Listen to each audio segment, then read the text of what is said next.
Hi everyone, my name is Norman. I run the blog nimbleneedles.com and today I want to show you how to knit jogless stripes in the round. When you're knitting stripes in the round, you're constantly facing one problem. Whenever you change colors, you are creating a little jog here and here. So in this video, I'm going to show you 1, 2, 3, 4 methods to avoid this once and for all. So let's dive right into it.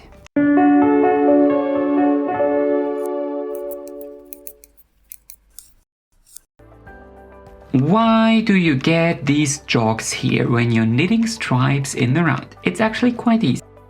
You are knitting in an upward spiral and not each round separately as you do when you're knitting flat. So when you're changing colors, you are breaking the continuous spiral and you have to bridge the gap between two rounds, and this creates the jog. Here's how to avoid that. The first technique to knit jogless stripes is my personal favorite. It only has one drawback. You need stripes that are at least 2 but better 3 rounds high.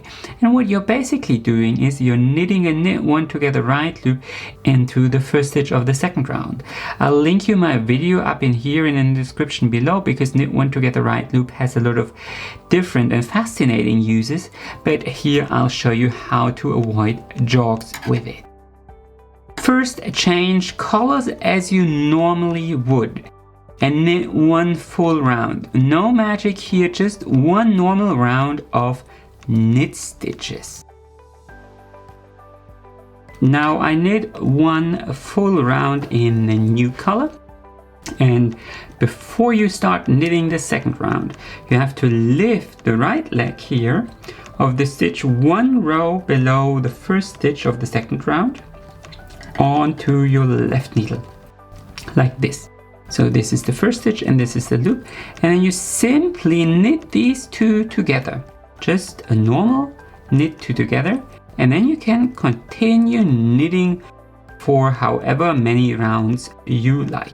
I'll show you the technique one more time. I mean, you shouldn't do it in this position, but imagine this was the start of your round. So you lift the right leg onto the left needle and then you knit it together, and then you continue knitting, and this will create this jogless join.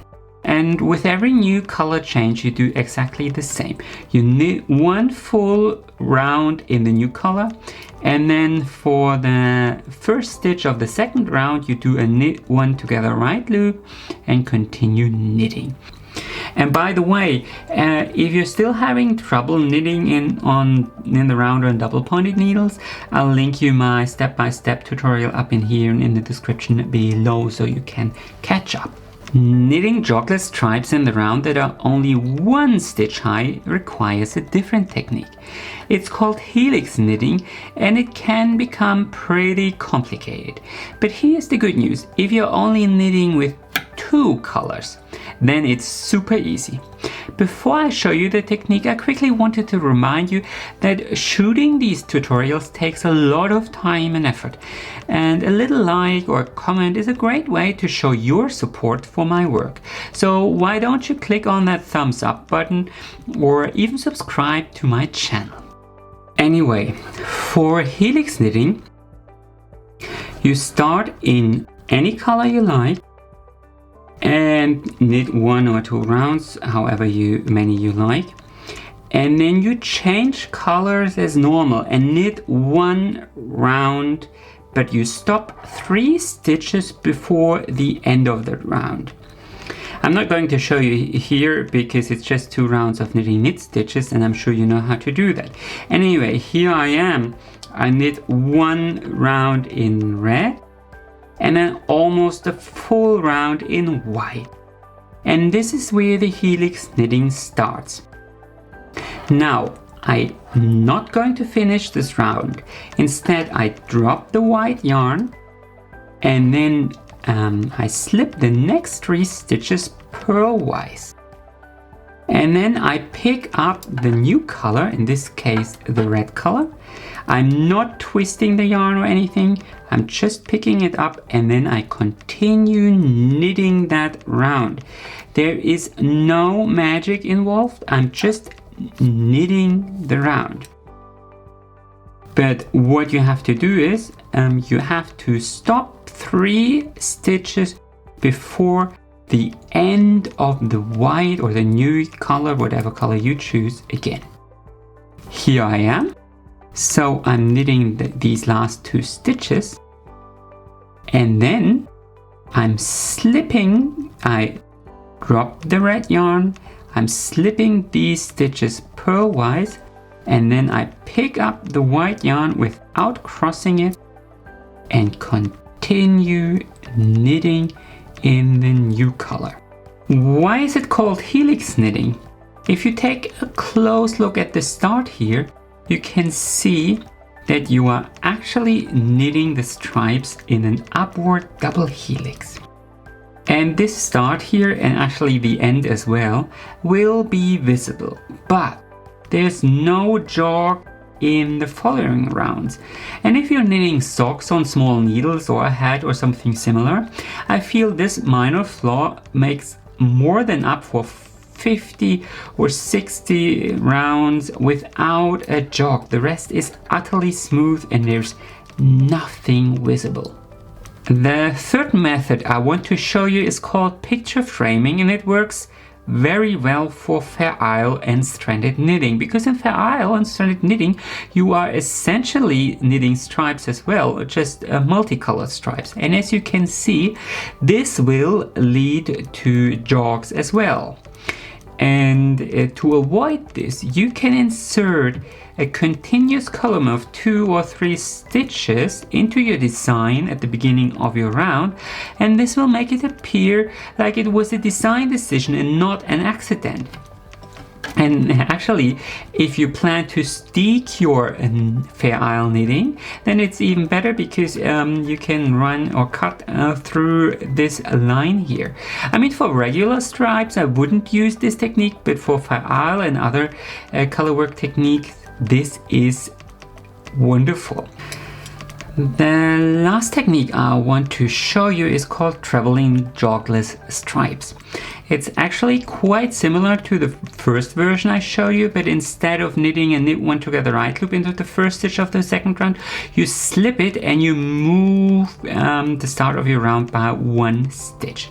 Let me show you.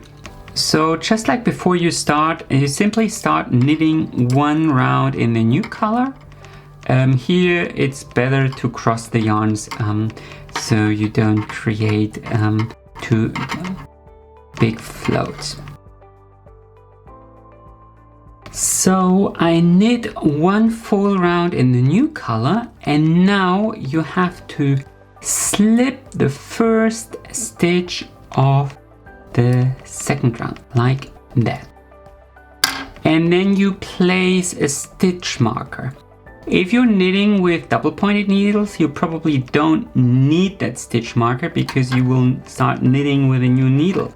But if you're doing magic loop or small circular needles, then you should place a stitch marker here. And then after slipping that stitch, you continue knitting in the new color. You just slip the first stitch. And once you're finished knitting your stripe, you change the colors as normal.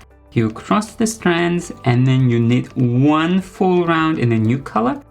And then if you're using a stitch marker, you remove the stitch marker, you slip the first stitch in the new color, place it again, and continue knitting the second round in a new color as well.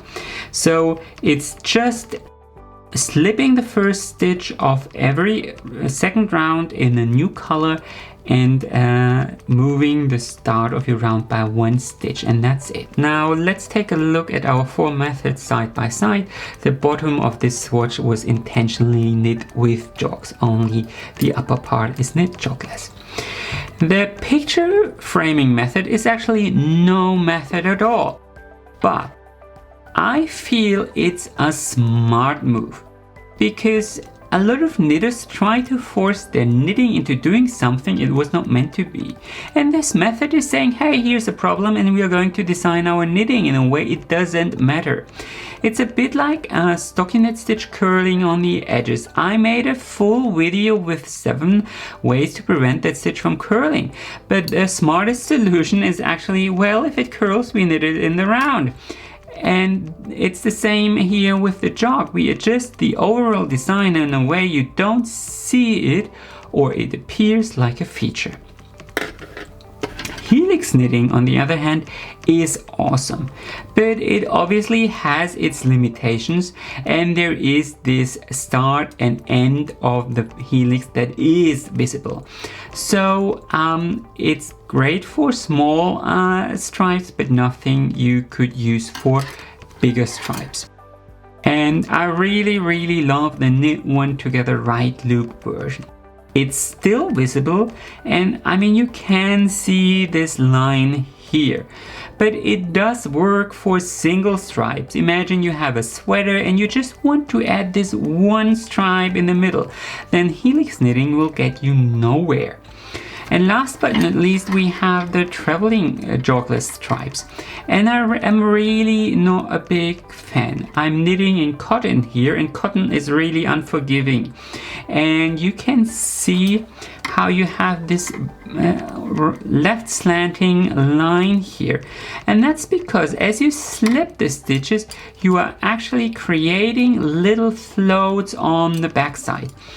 And the stockinette stitch has a vertical tension, and you are adding tension into one more direction with these floats and by moving the start of your round.